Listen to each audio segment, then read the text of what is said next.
Kembali bersama saya podcast Bung Fauzi, salam ketua.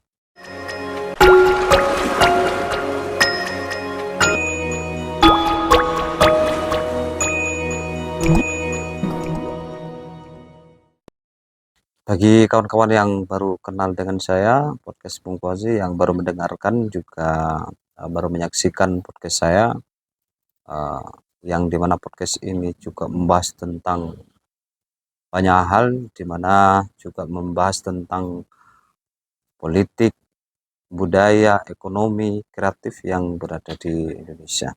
Tentunya saya berharap kepada kawan-kawan nanti ketika mendengarkan apa yang kami bicarakan santai, bicarakan ngobrol bersama ini nanti bisa dapat dukungan, subscribe, like, comment, and share. Ya, baik. Itu saja dari saya. Yang pertama adalah bahwa kali ini saya berbicara tentang budaya politik di Indonesia, di mana beberapa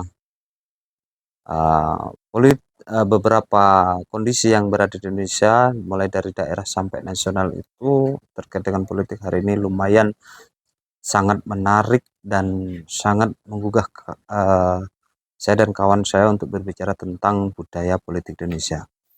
Mungkin eh, politik yang kita ketahui ada banyak macamnya yang di Indonesia, tetapi di Indonesia tetap adalah demokrasi yang kita anut bersama-sama. Untuk tidak lama-lama lagi, mari kita saksikan bersama-sama dan kita datangkan narasumber kita yang beliau ini adalah salah satu pimpinan di BMI, Banteng Muda Indonesia.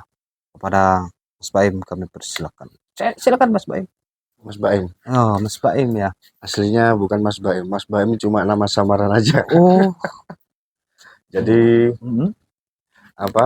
Ya, aku penasaran dulu tadi. Salamnya Bung Fauzi ini kok asik ya? Oh ya, salam ketua. Salam ketua. Nah, Kenapa jadi salam ketua? Ya karena saya tidak saya itu punya keyakinan bahwa dari atas dulu baru ke bawah. Oh, kebalik berarti ya. Bukan dari bawah dulu.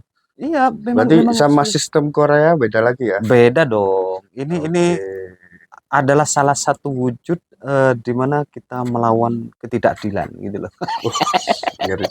Jadi salam ketua. Salam ketua. Berarti untuk membangkitkan semangat, sama memotivasi teman-teman untuk selalu menjadi ketua gitu kan? Ketua atau pemimpin? Ketua. Oh, ketua dan pemimpin harus menjadi salah satu background beda, ya. Karena ketua sama leader kan juga beda. ini supaya apa ya? Supaya kita itu bisa punya otoritas dimanapun kita. Makanya saya selalu podcast dengan kawan-kawan berbeda tempat. Siap. Karena tak pikir ketua itu punya otoritas dimanapun gitu. Sekarang kita bermalam-malam di sini dengan cuaca yang cukup dingin sekali. Ya, perkenalkan, nama saya Adi Dwi Pratama. Baim? Enggak, itu nama samaran. Oh, samaran. Nama asli saya Adi Dwi Pratama. Nah, dengan kebetulan saya menjabat Sekretaris Banteng Muda Indonesia Kota Malang. Di Kota Malang. Kalau yang belum tahu Banteng Muda Indonesia itu apa, yaitu adalah organisasi pemuda yang sayap dari Partai PDI Perjuangan.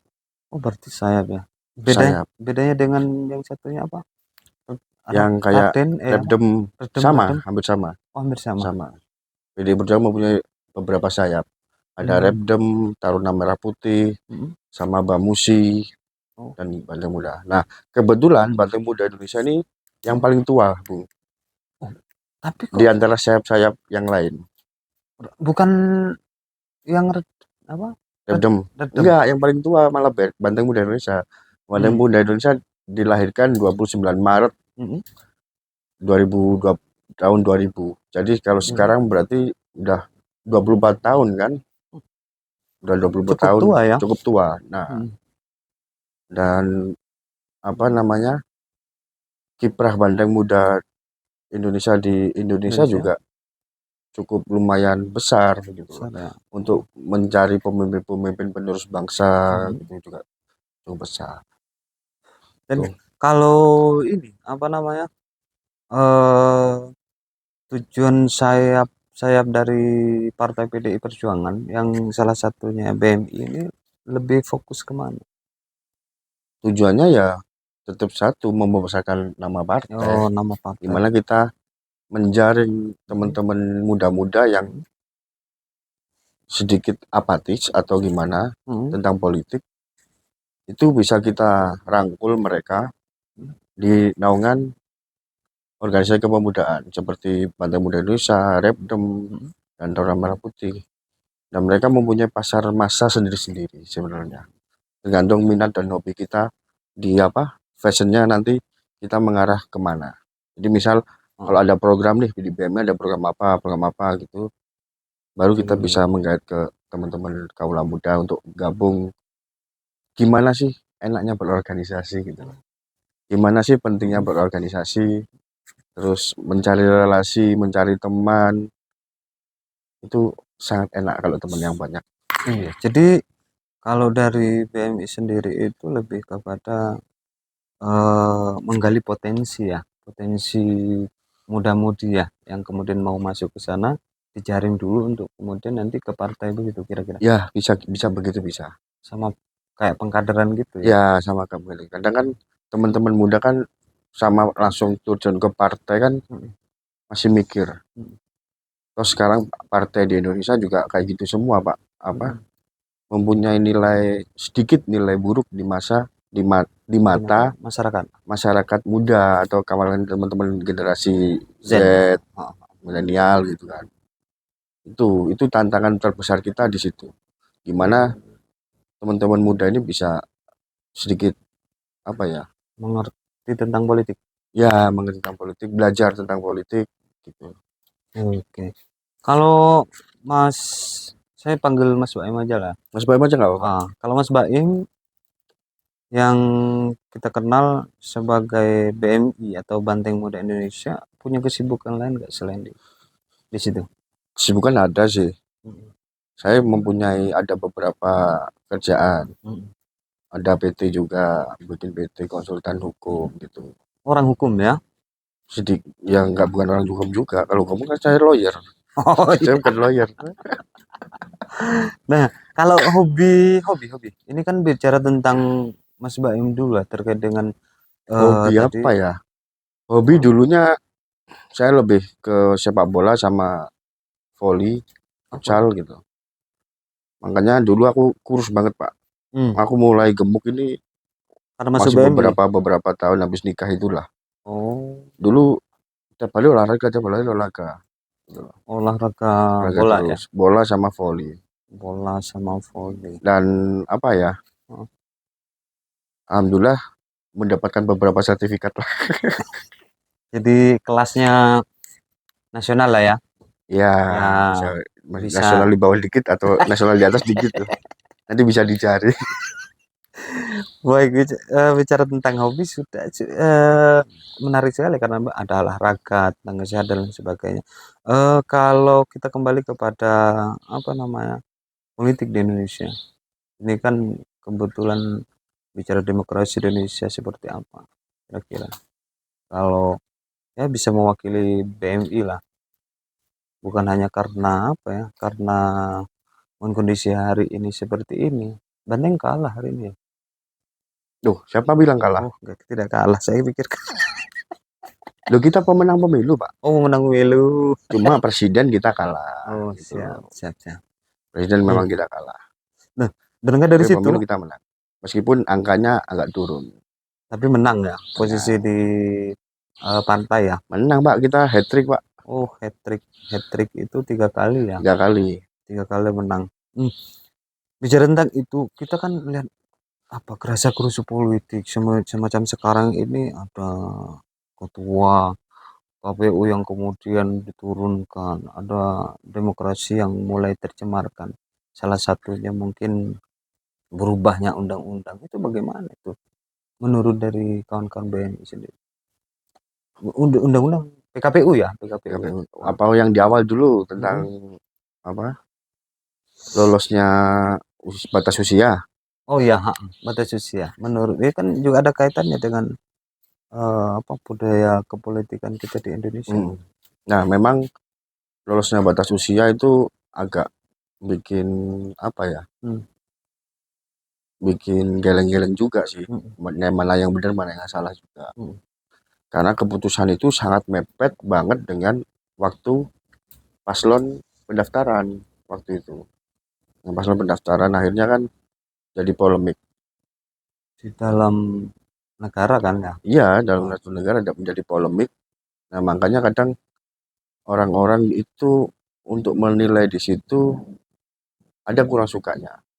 Tapi kurang suka waktu itu ya selesai sudah pas sebelum waktu di coblosan, Pak. Beda. Beda semua. Jadi Iya, apa ya namanya ya? eh tidak sampai lah ya pada inti daripada demokrasi kalau saya lihat. iya, Kalau ini budaya politik kita itu kan seharusnya masyarakat itu mengerti semua. Mulai dari yang kalau hari ini istilahnya generasi Z atau Gen Z itu kan harusnya mengerti. Tapi pada fakta di lapangan kan tidak begitu, Pak. kalau saya menilai untuk generasi Z atau milenial ya, mereka dengan politik Indonesia yang kayak kemarin atau kita beli contoh presiden lah waktu pilpres kemarin itu ada beberapa fakta menarik bahwasanya sebuah gagasan penting ke depan untuk bangsa Indonesia hampir kalah dengan program makan siang dan joget, Pak. Sama susu. Ya sama susu juga itu kan gabung, nggak maksudnya sama joget-joget. Karena publik melihat kalau apalagi masyarakat muda sekarang itu orang yang bisa dilihat dengan santai, riang gembira gitu. Entah apa gagasannya, apa programnya itu dipikir ulang, pikir ke belakang. Nah, sedangkan dengan ada penawaran lagi dari gagasannya yang bagus, malah nggak dilirik, nggak disukai gitu. Karena mungkin terlalu kalau teman-teman muda bilang terlalu serius atau gimana gitu ya. Ya, aku melihatnya sih gitu. Dari beberapa teman-teman yang saya jumpai waktu kemarin, Sempat turun ya. kenapa kok suka gitu loh. Calon presidenku bisa joget loh. Bisa lucu. Bisa lucu loh. Yang dicari lucu. Nah, gitu. Sesimpel itu sebenarnya. Nah, ya itu sesimpel itu memang. Tapi kan kalau saya melihat budayanya kita ini kan tidak ke sana sebenarnya. Budaya politik kita itu ada dua. Apa? Yang pertama parokial itu. Ya kalau parokial itu lebih kepada cenderung orang itu lebih ke adat ya. Lebih ke adat atau orang menarik diri karena banyak hal.